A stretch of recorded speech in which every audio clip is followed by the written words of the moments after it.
Hello, good day. My name is John Kumar from iTech 285 Client Server, lectured by the one and only Andrew Cadogan. Today I'm going to show you how to link tables from MySQL to Microsoft Access. First, we must open up phpMyAdmin.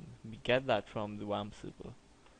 Then we go to databases, and here in databases we see a range of databases. If we want, we could create a new database, but for the purpose of this video, we're going to use test. So we double click on test, and we're going to create a table on the database test. So we're going to name this table students,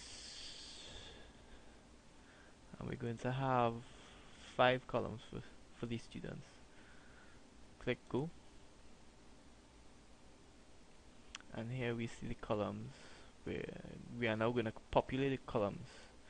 We're going to name this column F name, which is first name, L name, which is last name, ID for student ID, address, and courses. Okay, now we have to assign the respective types for the columns. So first name, going to leave that as text. Last name also as text. ID, we leave it as an integer. Address, we're going to put that as text. And courses, we're going to put that as text. Now there's other stuff you can do here. You could select how many characters you would like the field to contain. What's the maximum amount of characters you would like the field to contain. So we're going to enter some values. First name 15, last name 15, ID 6, address 15, courses 15.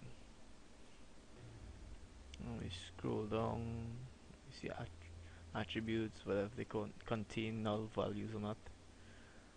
What we're going to do here is make the ID to the primary key and as auto increment. Right. So once that's done, we could save the table. And there you have it. Your table has been created.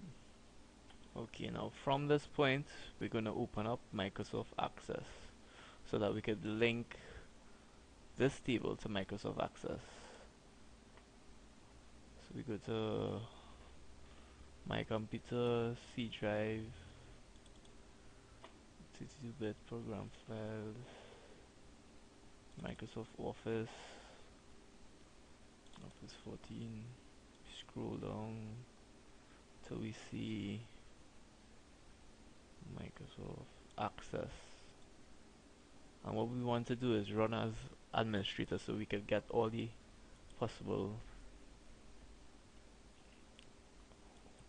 files to open. Okay, we're gonna create a new database. We're gonna name it student info.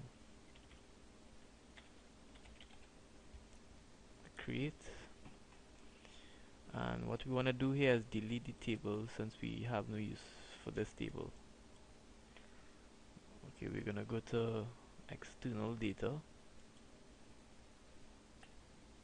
and under external data we'll see ODBC database. We're gonna click on that, and this window will pop up. What we want to do is click the radio button to link the data source by creating a link table. Click OK,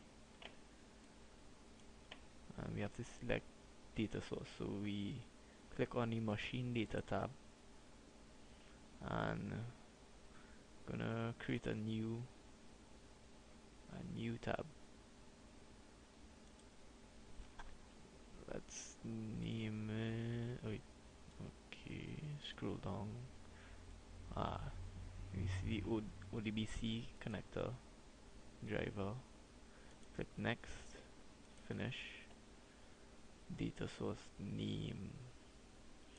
Let's name it this client server, client server. There's a description if you want to put a description.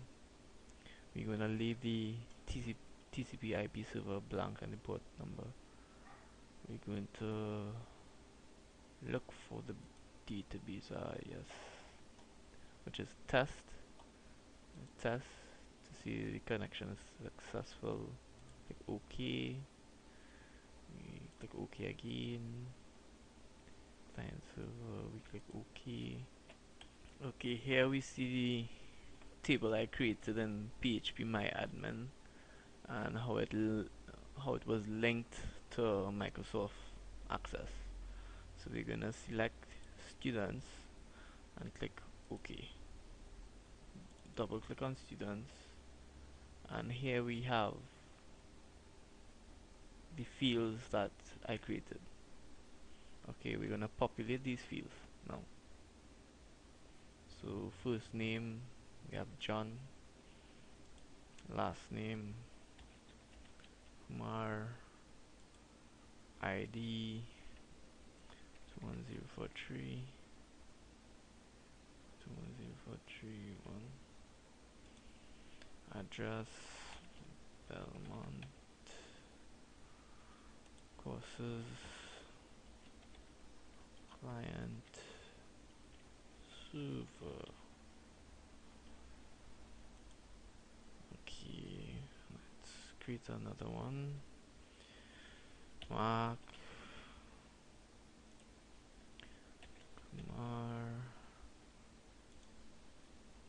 104589 address, let's put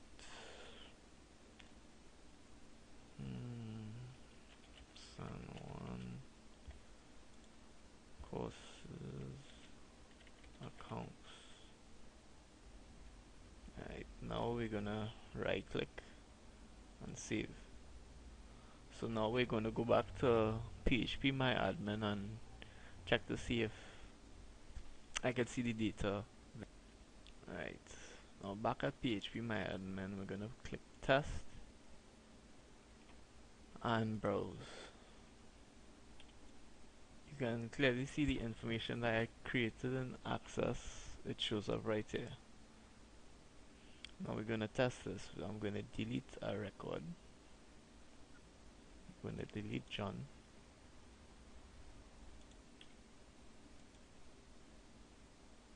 Right, and we're gonna go back into Microsoft Access to see if it was deleted. We see the data has been successfully deleted. There you have it. We created a database in MySQL, linked it to Microsoft Access, added data in one and it showed up in the other, deleted data in one and it was deleted in the other. Thank you very much for viewing, and I hope this video was informative.